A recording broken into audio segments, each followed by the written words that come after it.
Hello, good day to you. It's Andy Wright Travel, and this is Thailand news. I'm always wary of anything to do with the scamdemic because Thailand, unfortunately, is one of the countries that is pushing the narrative to get the jibjab, and they are still pushing the PCR tests, which are scientifically proven to be 97% false positive, i.e. they do not find the COVID or any other virus because they just find anything. And it's proven even by the maker of it, the designer of the test. He said it many times, do not rely on it. It's not to be used as a test.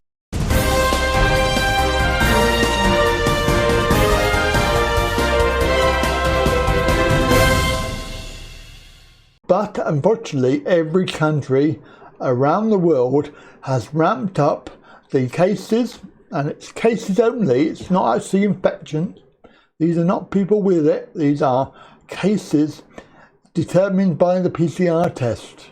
And unfortunately, Thailand, they require you to have one before you come and also while you're there in quarantine. And now they are trying to push the compulsion to get the jibjab, when, to be quite honest with you, a lot of people, they don't want it. Why should it become mandatory? And obviously there are certain airlines, such as Qantas, that have tried to implement this no fly, no jab, and also Ryanair have tried it too. And I know they're pushing it. I don't know the outcome of it at the moment, but people, why would you need to be forced to have it when technically the jibjab does not prevent you from getting it, and it does not prevent you from passing it on? So I think that this scheme that they've got going for Phuket for October is a no-go.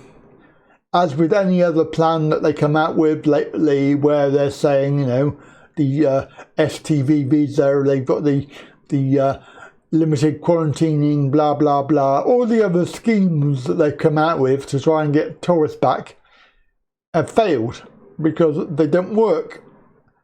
The ASQ, these quarantine hotels, which, to be fair, cost you upwards of a grand for 2 weeks isolation, even before you start your holiday. Who can afford £1,000? I can't. And also then you've got your time that you spend on your own, and if you can only go for a limited time period, that is 2 weeks out of your holiday. So for me, it's not going to be feasible. But for a lot of people it probably is, and obviously if you've got money to waste on that, then good luck to you. But now what they're trying to do is promote this jib-jab thing and trying to entice you into having it, which is basically the worldwide narrative. Have the jib-jab. It will solve nothing, put it that way. Let's just say that. But this story, as you can see, the Phuket Top Island Resort is hatching a plan to bring back tourists by October, and it doesn't involve a quarantine on arrival. So there you go, there's the carrot, and the stick is the jib-jab. So they're saying that you don't have to quarantine. But like I say, I think this is a plan that's going to fail, because they always shut everything down after they get one case. So they will get one PCR test case positive and everything shuts again. They've already done it several times already, so this is going to be nothing new. So as soon as they get a tourist in who tests positive, then this plan will be basically shot. The island's plan to vaccinate 70% of its residents by September to reach a local herd immunity, which is absolutely pointless because it doesn't prevent the spread at all. The island says that it plans to welcome jibjab tourists by October, and obviously it would bypass the mandatory 2-week quarantine. Phuket is obviously one of the largest tourism destinations, and obviously it makes it easy for tourists who've got their jibjab to go to holiday.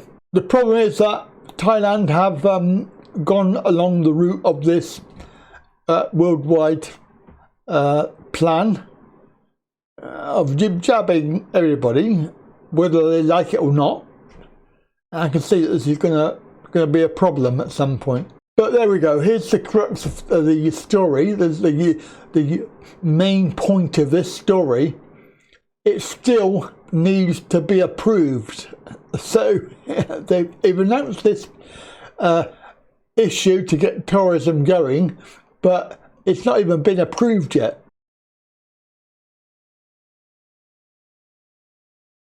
I think they need somebody in the government to tell them that it ain't going to work.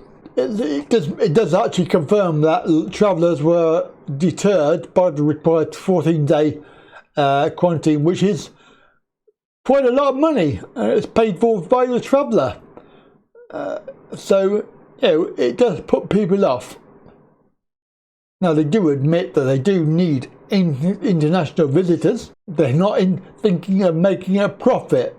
Yeah, right. I think that it's we're not going to hear much more about this story. I think it's a no-go for all of the reasons I've already mentioned, plus the fact that it's not even been approved yet. Anyway, good luck, and I'll catch you next video. Have a good day.